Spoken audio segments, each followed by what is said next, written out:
What causes Joy-Con drift? The answer to that question is simple actually, and it's not exclusive to the Joy-Con. Your traditional analog stick uses electrical resistance to measure movement. That means inside here, there are parts rubbing together. And in the case of the Joy-Cons, which are extra small and extra portable, they have a tendency to get pretty dirty. Typically, it's that dirt that causes the Joy-Con drift, which is why you see so many tutorials showing you how to clean underneath your thumbstick. And that does work for the interim, but you know what a better answer is? The Hall effect thumbstick.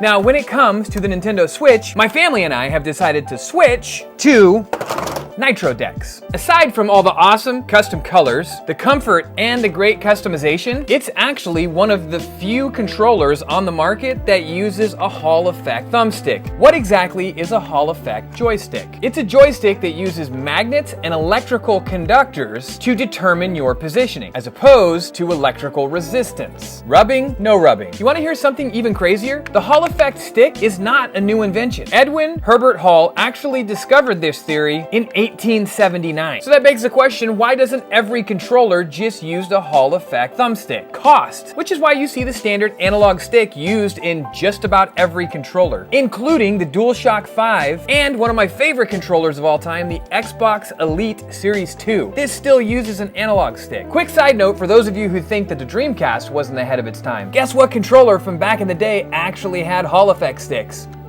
Now you can go to places like Amazon and buy Hall effect sticks and install them in your own controllers if you have the wherewithal to do that. Truth be told, you have to be a bit of a power user to actually start seeing wear on your analog thumbsticks. This is why I get a lot of you commenting on my Joy-Con drift videos saying, I've had a Switch for years and I've never experienced Joy-Con drift. That's awesome. You're lucky. Chances are you're also playing a lot lighter than some of us. One more major advantage to a Hall effect stick, dead zones. The dead zone on a thumbstick is the amount of play in which the thumbstick will not register, and that is to account for small amounts of drift. On something like the Nitro deck, you have somewhat of a dead-eye dead zone, and these are so customizable you can actually customize your dead zones. Stay tuned for a future video on that. So sure, while some of you have never experienced any kind of joystick drift, it is a very real thing and it's very frustrating. If you have a Switch and you want to eliminate it altogether, I highly recommend checking out the Nitro deck by Crack. All four of us in my household have been using them since they released earlier this year, and we absolutely love them. So I've decided to partner with them